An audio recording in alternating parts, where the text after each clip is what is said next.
J&J announcing some positive results for its COVID booster shot. Let's get to Meg Terrell for that news. Meg. Hey, David. Well, we've been hearing a lot about the need for booster shots for the mRNA vaccines, Moderna and Pfizer.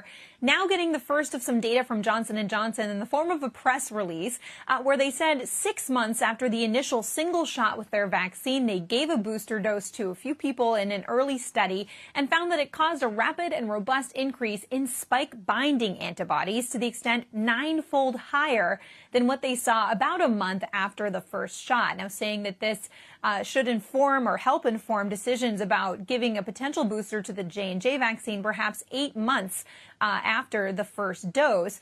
This as health officials, including the CDC, in a tweet yesterday saying they need more data to inform this decision for the J&J vaccine, but that they expect, quote, people who receive J&J will probably need a booster dose. Now, after the announcement from health officials that that's going to need to happen, Morning Consult out with a poll today showing 3/4 of vaccinated adults say that they would get a booster shot. So we're going to have to see this go through the FDA and CDC process.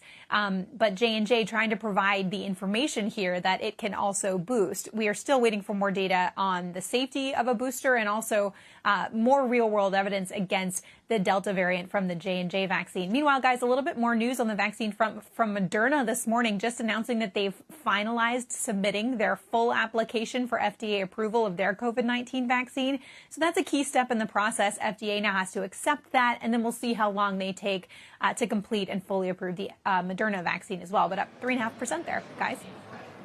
It's good news to hear on the third shots, Meg, and on the protection after the second shots on Moderna and Pfizer. What are we learning about breakthrough infections in this country? Any more data on how common they are, whether hospitalizations and severe illness is rising? Anything you can tell us here?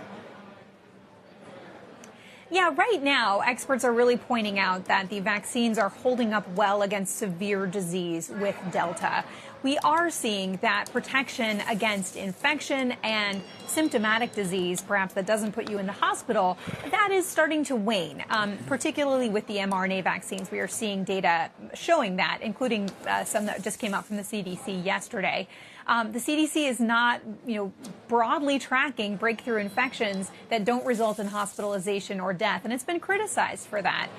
But overall, that is the trend we've been seeing, and that's why they've made the recommendation that 8 months out, people should get boosters. But we still have to see it go through the FDA and the CDC making that recommendation.